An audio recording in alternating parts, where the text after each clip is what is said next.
안녕하세요. 가슴 벅찬 미라클 라이프 열매꽃입니다.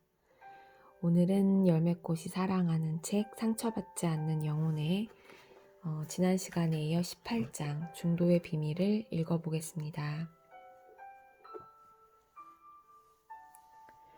줄담배를 피우는 사람의 예를 들어보자. 그는 입에 담배를 달고 살고 있으면서 연신 불을 붙여낸다. 그의 삶의 상당 부분이 담배 피우기에 바쳐져 있다. 담배를 사고 불을 붙이고 담배를 피운다. 게다가 흡연이 허용된 장소를 찾아다니는 것도 바쁜 일이다. 그는 또 담배를 피우러 밖으로 나가기를 싫어해서 공공장소에서 흡연을 허용하는 법안 제정 운동을 하는 단체에 가입해 있다. 얼마나 많은 에너지가 흡연에 쏟아지고 있는지를 보라. 이제 그가 담배를 끊기로 했다고 상상해보자. 한가치도 피우지 않겠다는 것이다. 1년 후에 그에게 작년에는 어떻게 지냈느냐고 물어본다면 그는 담배를 끊었다고 할 것이다. 그것이 지난 해에 그의 인생이었던 것이다. 그는 처음에 담배 끊는 껌을 씹었지만 별 도움이 안 됐다. 그 다음엔 붙이는 약을 써봤다. 그것도 안 듣자 그는 최면요법까지 시도했다. 진동추가 담배 피우기에 극단에 가 있었으므로 그것을 멈추려면 반대쪽 극단까지 흔들려야 했던 것이다. 양쪽 극단이 모두 엄청난 시간과 에너지와 노력의 낭비였다. 훨씬 더 생산적인 삶에 쓰일 수 있었는데 말이다. 극단을 지속시키려고 기를 쓰고 있을 때는 그 어떤 일도 진척이 없다. 바퀴가 구덩이에 빠진 것이다. 극단으로 치우치면 치우칠수록 진척은 줄어든다. 길은 더욱 패이고 바퀴는 더 깊이 빠진다. 당신을 도로 데려다 줄 에너지가 없다. 그것은 모두 극단을 지속시키는 데 받쳐지고 있다. 길은 중간에 있다. 왜냐하면 그곳이 에너지의 균형이 잡히는 곳이기 때문이다. 그렇다면 진동추가 바깥쪽으로 흔들리는 것을 어떻게 멈출 수 있을까? 정말 놀랍게도 그것은 그냥 내버려두면 그렇게 된다.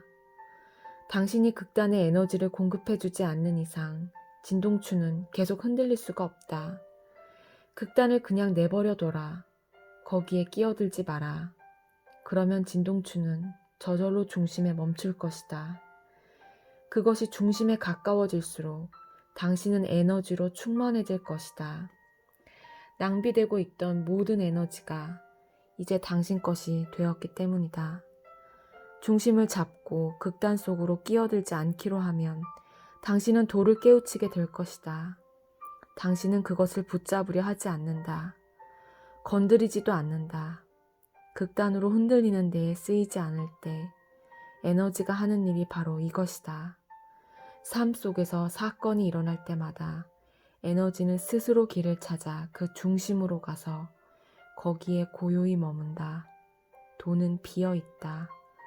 태풍의 눈과 마찬가지로 비어 있음이야말로 그 힘이다. 주변의 모든 것이 소용돌이치지만 그것은 움직이지 않는다.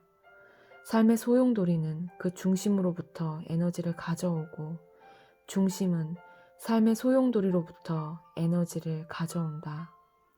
날씨에서나 자연에서나 삶의 모든 측면에서나 모든 법칙은 동일하다. 흔들림 속으로 말려들지 않고 중심을 잡고 있으면 에너지는 스스로 균형을 찾는다. 에너지가 넘침으로 의식은 훨씬 더 맑아진다. 매 순간의 경험 속에 머무는 것이 당신의 자연스러운 상태가 될 것이다. 어떤 일에 붙들리거나 극단적인 생각에 사로잡혀 있지 않을 것이다. 의식이 맑아지면 삶의 사건들은 정말 마치 느린 화면이 전개되는 것처럼 보일 것이다. 이렇게 되면 그 어떤 일도 더 이상 당신을 혼란에 빠뜨리고 압도하지 못할 것이다. 이것은 보통 사람들이 사는 방식과는 사뭇 다르다. 그들이 운전을 하고 가는데 누군가 끼어들기를 하면 그들은 다음 1시간 혹은 그날 내내 화가 나 있을 것이다. 도에 머무는 사람에게 사건은 그것이 일어나고 있는 동안만 지속된다. 그로써 끝이다. 당신이 운전을 하고 가는데 누가 끼어들면 중심으로부터 벗어나는 에너지를 느낀다. 당신은 실제로 그것을 가슴 속에서 느낀다. 그것을 놓아보내면 당신은 중심으로 다시 돌아온다. 당신은 극단을 쫓아가지 않는다. 그러면 에너지도 현재의 순간으로 돌아온다. 다음 사건이 일어나면 당신은 거기에 있다. 당신은 언제나 그 자리에 있고 그것이 과거의 불균형에 반응하고 있는 사람보다 훨씬 더 큰 능력을 발휘하게 해준다. 사람들은 대부분 자신의 중심을 잃게 만드는 약점을 가지고 있다. 균형을 잃어버리면 아무도 가게를 대신 봐주려고 하지 않는다. 당신이 자리에 없으면 뻗쳐나오는 에너지를 돌볼 사람이 없다. 명심하라. 목적을 잊지 않고 그 자리에 남아있는 자가 결국은 이긴다. 도 안에서 움직일 때 당신은 언제나 그 자리에 있다. 삶은 극도로 단순해진다. 도 안에서는 삶에서 어떤 일이 일어나는지를 쉽게 알 수 있다. 그것은 바로 당신 눈앞에서 펼쳐진다. 그러나 극단 속에 휘말려 들어가 마음속에 온갖 반응이 일어나고 있으면 삶이 혼란스럽고 복잡해 보인다. 그것은 삶이 복잡한 것이 아니라 당신이 혼란에 빠져있기 때문이다. 혼란에 빠져있기를 그치면 매사가 단순해진다. 좋고 싫음이 없이 오로지 중심에 머물러 있기만을 원하여 중심을 더듬어 가고 있는 동안 삶은 저절로 펼쳐진다. 모든 것을 한 줄에 꿰는 보이지 않는 실이 있다. 만사가 그 중심의 균형점을 통해 고요히 움직여 간다. 이것이 도이다. 그것은 진실로 그 자리에 있다. 그것은 당신의 인간 관계 속에 있고 식사 행위 속에 있고 사업 활동 속에 있다. 그것은 만물 속에 있다. 그것은 태풍의 눈이다. 그것은 완전한 평화 속에 있다. 그 중심 속에 머무는 것이 어떤 느낌인지를 짐작해 보기 위해 돛배로 항해하는 예를 들어보자. 먼저 바람이 없을 때 바다에 나가는 것에서부터 시작해 보자. 그것은 한 극단이다. 배는 움직이지 않을 것이다. 이제 바람이 심하게 불 때 도시 없이 나가보자. 이것은 반대쪽 극단이다. 이번에도 배는 한 발도 못 움직인다. 돛배는 아주 적절한 비유인데 돛배에는 다양한 힘들이 상호작용하기 때문이다. 바람과 돛과 키와 돛을 맨 밧줄의 탄력이 매우 복잡하게 서로 얽힌다. 바람이 부는데 돛을 너무 느슨하게 달면 어떻게 될까? 아무런 소용이 없다. 너무 팽팽하게 당기면 어떻게 될까? 배가 뒤집어진다.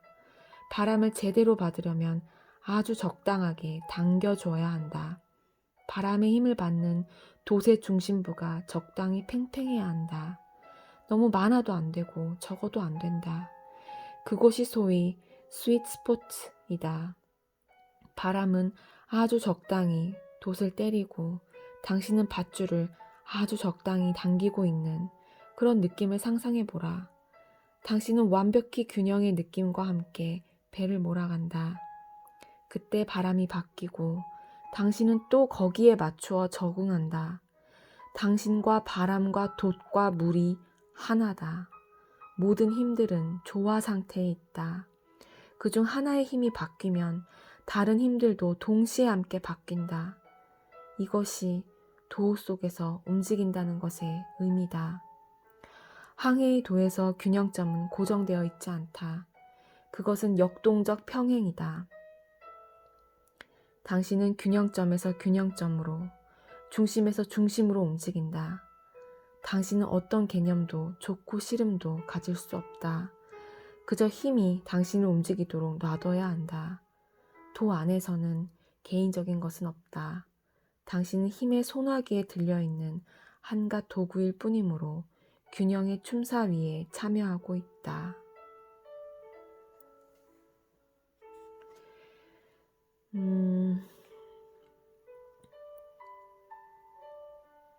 균형점은 고정되어 있지 않다. 그것은 역동적 평형이다. 우리 삶에서 역동적 평형을 유지하면서 살아갈 수 있었으면 좋겠습니다. 애쓰는 삶이 아니라 삶에 내맡기며 주어지는 것에 성심을 다하는 삶. 내가 모든 것을 이끌어가고 항해를 하는 과정에서 나에게 중심이 있는 것이 아니라 나와 바람과 돛과 물이 하나인 것에 방점을 두는 그런 내맡기는 삶을 살아갈 수 있기를 이 시간 축복합니다. 들어주셔서 고맙습니다.